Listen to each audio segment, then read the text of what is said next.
Ok, gente, estamos de volta. Vamos pegar agora a alternativa C. Joga lá na tela, por favor. Ó. Podem funcionar no mesmo processo simultaneamente como patrono e preposto de seu cliente, desde que tenham conhecimento direto dos fatos. Estou de volta, é mentira. O código de ética expressamente, vamos voltar no código, no artigo 25, coloca, é defeso.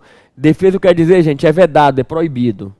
É defesa ao advogado funcionar no mesmo processo simultaneamente como patrono e preposto do empregador ou cliente.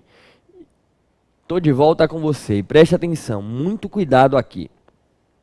Não há proibição de o advogado ser eventualmente preposto de um cliente dele. A proibição é que o advogado atue simultaneamente como preposto e como o advogado, como o patrono. Imagine a situação. Ele está advogando para um cliente, um empresário e advogado da empresa, e aí tem uma audiência e ele chega lá e ele é patrono e preposto. O juiz pergunta, doutor, cadê o representante da empresa? O preposto não veio? Aí ele diz, excelência, o preposto serei eu hoje. Eu serei ao mesmo tempo preposto e patrono. Aí o juiz, tá bom. Então vamos começar a audiência. Aí a outra parte faz alguns questionamentos e o juiz decide indagar o preposto. Aí eu pergunto ao preposto da empresa tal e tal situação. Aí o preposto pega e diz assim, excelência, deixa eu só consultar o advogado. Eu vou perguntar para mim mesmo, já que eu sou patrono e preposto, e aí eu vou me orientar. Olha que coisa completamente louca, né? Surreal. Então ele não pode ser simultaneamente o patrono e o preposto. Joga na tela. Letra D. Podem representar em juízo clientes com interesses opostos se não integrarem a mesma sociedade profissional, mas estiverem reunidos em caráter permanente para a cooperação recíproca. Estou de volta com vocês. E não, isso aqui está errado. Eu aproveito para lhe passar essa orientação, porque é uma situação comum entre colegas que iniciam na advocacia. Eu recebo inúmeras vezes esse questionamento por parte de alunos recém-ingressos na advocacia, que é o seguinte, você que está me assistindo, se reuniu com mais 2, 3 amigos para dividir despesa num escritório de advocacia. Formalmente, vocês não abriram uma sociedade. Vocês alugaram uma sala, colocaram lá uma sala bem organizada, estruturada, tem funcionário em comum naquela sala e cada um divide despesa. Tem seus clientes, divide despesa, vocês não têm sociedade, mas vocês estão reunidos em caráter permanente para a cooperação. E aí vocês não podem defender em juízo o cliente com interesses opostos. Joga na tela. É o artigo 19. Os advogados integrantes da mesma sociedade profissional ou reunidos em caráter permanente para a cooperação recíproca não podem representar em juízo ou fora dele cliente com interesses opostos. Estou de volta com vocês. Maravilha, bacana. A gente pode caminhar para a próxima questão, que é a questão de número 6. Joga na tela. O advogado João era conselheiro de um certo conselho seccional do AB. Todavia, por problemas pessoais, João decidiu renunciar ao mandato. Considerando o caso narrado, assinale a afirmativa correta. Letra A. Compete ao plenário do conselho seccional respectivo declarar extinto o mandato, sendo exigido que previamente ouça João num prazo de 10 dias, após notificação deste, mediante ofício com aviso de recebimento. Estou de volta com vocês e, gente, prestem atenção. A questão, ela vai abordar o tema da renúncia do mandato, né? Mandato é um tema que aparece no Estatuto da OAB e que tem as suas nuances mais detalhadas no texto do regulamento geral. E preste atenção, quando a gente vai no estatuto para tratar de mandato e extinção do mandato, o estatuto ele não prevê a hipótese de renúncia, que é uma hipótese natural. E aí vai ser tudo dentro do regulamento. Ó, vamos no estatuto. Mandato no estatuto é aqui, artigo 65, 66, ó. O mandato em qualquer órgão da OAB é de 3 anos, iniciando-se em 1º de janeiro do ano seguinte ao da eleição, salvo o Conselho Federal. Aí extingue-se o mandato automaticamente antes do término, quando ocorrer qualquer hipótese de cancelamento de inscrição ou licenciamento, o titular sofrer condenação disciplinar e o titular faltar sem motivo justificado a 3 reuniões ordinárias. Não está escrito aqui que o mandato é extinto por renúncia, mas isso é meio que natural, concordam? E aí, ó, parágrafo único. Extinto qualquer mandato, cabe ao Conselho Seccional escolher o substituto, caso não haja suplente. Estou de volta. Pode ser que já exista suplente, porque quando é feito o registro de chapa na eleição do AB, é possível registrar os titulares e os suplentes. Agora, realmente não havendo suplente, aí o Conselho vai fazer a designação, né, daquele que vai substituir. Pare para raciocinar. A pessoa renunciou ao mandato. Renunciando ao mandato, você acha que é preciso instaurar um procedimento, notificar ele para que ele apresente defesa acerca daquela renúncia? Gente, não tem sentido. Não há necessidade. Se ele renunciou ao mandato, não tem necessidade de instaurar um procedimento para a declaração de extinção do mandato, lhe notificando para que ele se manifeste. Então vamos voltar na tela. A alternativa A já está descartada. Aí vem aqui, ó, alternativa B.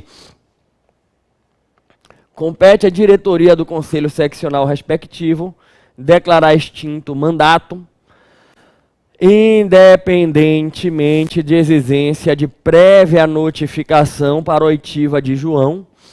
E essa vai ser a resposta correta. Estou de volta com vocês.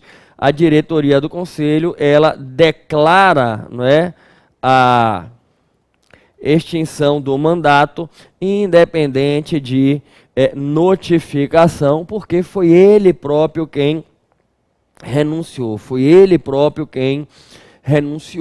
Agora, deixa eu chamar a atenção de um ponto que não foi objeto de questionamento nessa questão, mas já caiu outra vez na prova da OAB e que é muito importante eu destacar para vocês, que é o seguinte: ocorrendo renúncia ou extinção, por qualquer motivo, de mandato na diretoria, presta atenção, um cargo da diretoria ficou vago, presidente, vice-presidente, secretário-geral adjunto, tesoureiro, como é que vai funcionar a substituição? Por exemplo, se o presidente da OAB renuncia, o vice-presidente se torna presidente.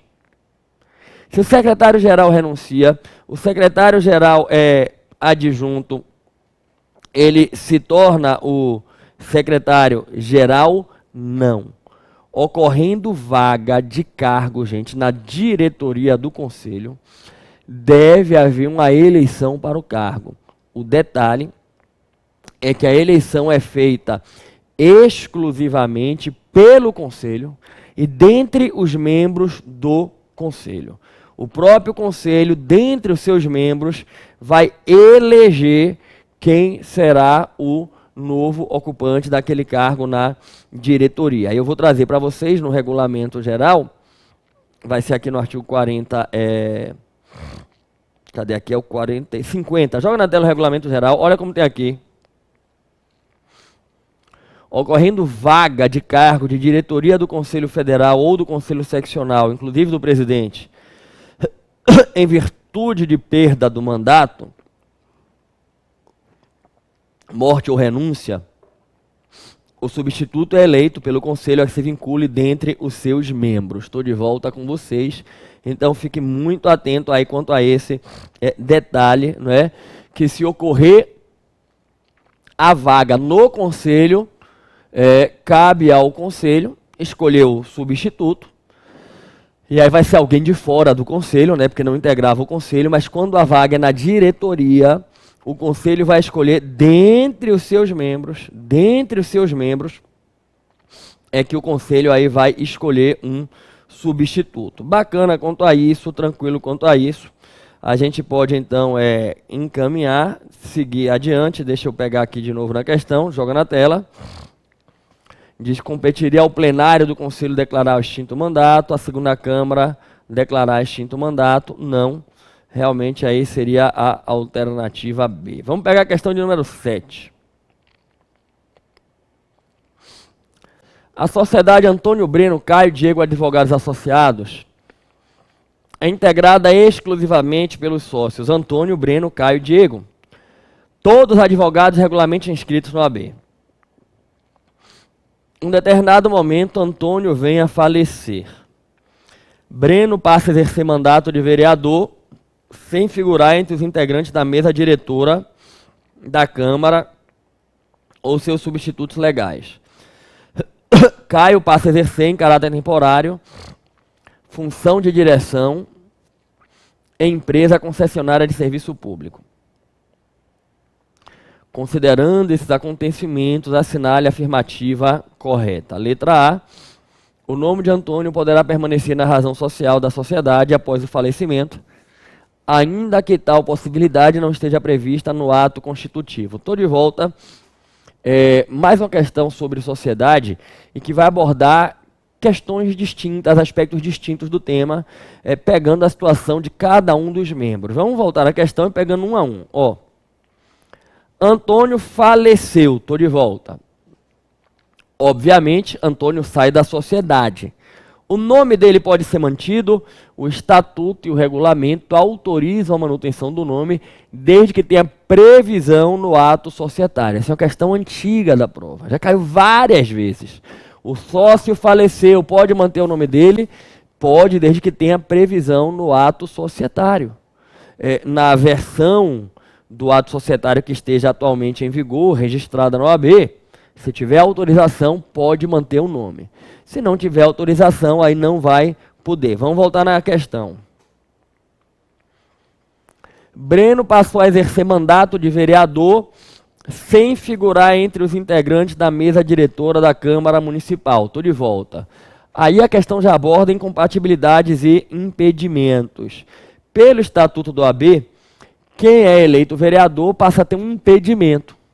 Se fosse para a mesa diretora, passaria a ter uma incompatibilidade. A gente pega no estatuto, joga na tela. Aqui no artigo 30, inciso 2, artigo 30, inciso 2, são impedidos os membros do Poder Legislativo e no 28, a advocacia é incompatível, inciso 1, membro da mesa do Poder Legislativo e substituto legal. Estou de volta. E por que é importante destacar? Porque o advogado que fica incompatível com a advocacia, se é uma incompatibilidade temporária, tem que tirar uma licença. Se é uma incompatibilidade definitiva, tem que cancelar a inscrição. No caso seguinte aqui da sociedade, o outro membro, vamos na tela, Caio passa a exercer em caráter temporário função de direção em empresa concessionária de serviço público. Estou de volta com vocês. Caio passa a estar incompatível. Vamos na tela do Estatuto, artigo 28, inciso 3. Ocupante de cargo ou função de direção em órgãos da administração, fundação e empresas controladas ou concessionárias de serviço público. Estou de volta. E o que acontece quando um sócio fica incompatível com a advocacia? Se é incompatibilidade definitiva, tem que cancelar a inscrição, sai da sociedade. Se é uma incompatibilidade temporária, o advogado não vai cancelar a inscrição, ele vai tirar uma licença. Só que tem que averbar no registro da sociedade aquela situação de licenciamento. O estatuto estabelece, vamos no estatuto, no artigo 16, parágrafo 2º. O licenciamento do sócio para exercer uma atividade incompatível com a advocacia em caráter temporário deve ser averbado no registro da sociedade, não alterando a Constituição. Estou de volta, perfeito. Não tem por que alterar a sociedade, retirar ele da sociedade, se é meramente temporária a situação. Se fosse definitivo, como ele tem que ter a OAB cancelada, ele tem que sair da sociedade. Vamos na questão? A letra A está errada. O nome de Antônio deve permanecer na razão social se não tiver previsto no ato constitutivo. Está errado. Letra B. Breno deve licenciar-se durante o período em que exerceu o mandato de vereador, devendo essa informação ser averbada no registro da sociedade. Estou de volta. Não, porque o vereador é impedido. Ele não está proibido de advogar, ele não tem que se licenciar, só se ele fosse para a mesa diretora. Joga na tela, alternativa C.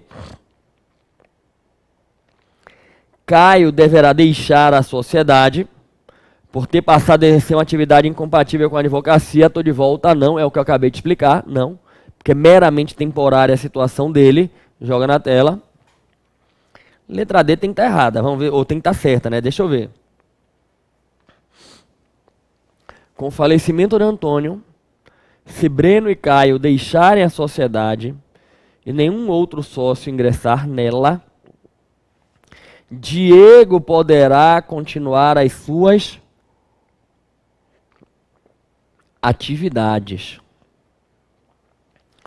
caso em que passará a ser titular de uma sociedade unipessoal de advocacia. Estou de volta, corretíssimo.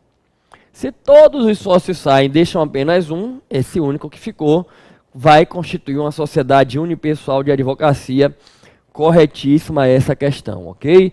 Vamos pegar a questão 8 da prova, a última questão dessa prova. Os advogados Diego, William e Pablo, todos em situação regular perante o OAB, desejam candidatar-se ao cargo de conselheiro de um conselho seccional do OAB. Diego é advogado há 2 anos e 1 dia, sendo sócio de uma sociedade simples de prestação de serviço de advocacia e nunca foi condenado por infração disciplinar. William, por sua vez, exerce a advocacia há exatos 4 anos. Constituiu sociedade unipessoal por meio da qual advoga atualmente. William já foi condenado pela prática de infração disciplinar, tendo obtido reabilitação 1 ano e 3 meses após o cumprimento da sanção imposta. Já Pablo é advogado há 5 anos e 1 dia e nunca respondeu por prática de qualquer infração disciplinar. Atualmente, Pablo exerce um cargo em comissão, é exonerável ad nutum, cumprindo atividades exclusivas da advocacia. Aí vem as perguntas: quais podem disputar a eleição? Estou de volta. Gente, a questão vai abordar os chamados requisitos de candidatura, né? Se a gente fosse usar aqui uma linguagem mais técnica, mais constitucional, eleitoral, a gente ia falar das condições de elegibilidade. Isso está disciplinado no Estatuto do OAB. Quando a gente pega aqui o Estatuto do OAB, gente, é o artigo 63, parágrafo 2º, que vai elencar basicamente 4 requisitos de candidatura, que é não exercer cargo em comissão, ter a ficha limpa ou reabilitação, ter um tempo de advocacia está quite com a OAB. Vamos pegar na tela o Estatuto, artigo 63, parágrafo 2º. O candidato deve comprovar uma situação regular perante a OAB, tem que estar em dia com as suas anuidades. Não pode ocupar cargo exonerável ad nutum. Voltei só para esclarecer, para quem não conhece a expressão. O que é cargo ad nutum? Ad nutum é cargo de livre nomeação e exoneração. A autoridade nomeante nomeia porque quer, sem precisar fundamentar, explicar, e exonera porque quer. Por exemplo, o secretário do município foi nomeado porque o prefeito quis. O prefeito vai lá e nomeia o Pato Donald secretário de Cultura. Um belo dia o prefeito não quer mais, exonera o Pato Donald. É um cargo ad nutum. É um cargo ad nutum. É o cargo de procurador-geral do município. O prefeito nomeia quem ele quer. Advogado de confiança pessoal dele nomeia o procurador-geral do município, advogado tal. E exonera também. Cargo ad nutum é cargo de livre nomeação e exoneração. Vamos voltar no Estatuto. Não ter sido condenado por infração disciplinar, salvo se houver reabilitação, ou seja, tem que ser ficha limpa. Se ele já teve condenação, tem que ter promovido a reabilitação disciplinar. E agora vem o requisito temporal. Exercer efetivamente a profissão há mais de 3 anos nas eleições para os cargos de conselheiro, quando houver, conselho de subseção, conselheiro seccional de subseção quando houver, e há mais de 5 anos para as eleições dos demais cargos, entenda, cargos da diretoria ou do Conselho Federal. Estou de volta.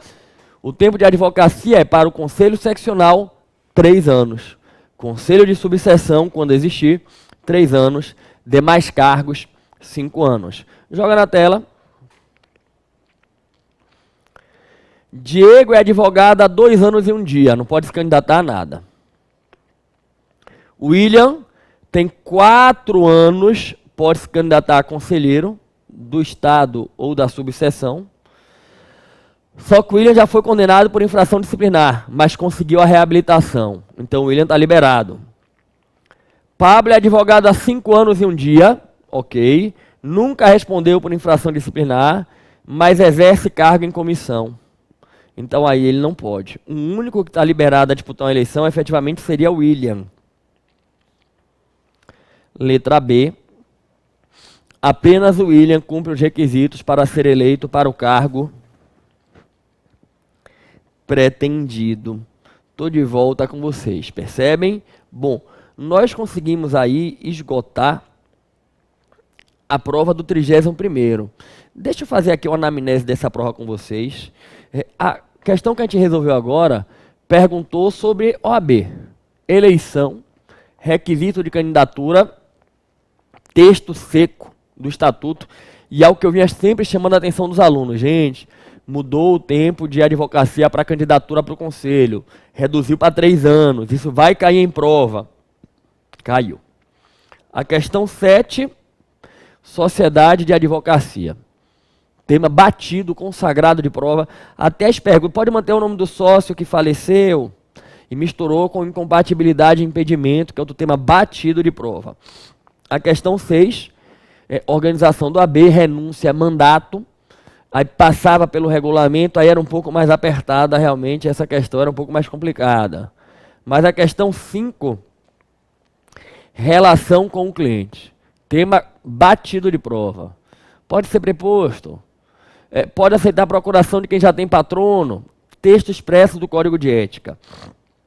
Questão 4, também envolvia a sociedade de advocacia. Texto expresso do Estatuto. Questão 3, cobrança de honorários. Prescrevem 5 anos a contar do prazo. Questão batida de prova. A questão 2, publicidade. Tudo que caiu aí já se perguntou em prova de OAB. E a questão 1, processo disciplinar. Pode ter denúncia anônima? O processo é sigiloso ou ele é público? Pode correr a revelia? Então, perguntas batidas de prova. me surpreendeu não cobrarem nada de direitos do advogado, da advogada, artigo 7º, 7º-A, me surpreendeu. Mas, para além disso, se a gente fizer uma leitura, temas batidos, com resposta tendo que literalidade do texto. Das 8 questões, lhe digo com muita tranquilidade, era para acertar no mínimo 7. Aquela da renúncia, de repente a pessoa podia ter uma dúvida, mas as outras 7 perguntas era para acertar. Se você que está aqui me assistindo nesse momento, eventualmente fez essa prova, e não, professor, eu fui uma tragédia nessa prova, me permita te levar a uma reflexão. Você estudou da maneira correta? Você seguiu uma orientação adequada? Você chegou a assistir aulas comigo na preparação anterior? Porque quem seguiu a orientação que eu passo aqui no portal, estudou da maneira correta, como eu vou botando a metodologia nas aulas, das 8 tem que ter acertado pelo menos 7 questões. Com todo respeito a quem pensa diferente, mas para mim foi uma prova muito tranquila, serena. E não por acaso, glória de Deus, recebi vários testemunhos de alunos dizendo que fecharam a prova de ética. Bom, eu vou fechar esse bloco, mas a gente vai continuar. Eu vou pegar já uma outra prova para a gente seguir estudando. E eu te peço que não se afaste, que eu não demoro. Já estou voltando com muito foco, força e fé!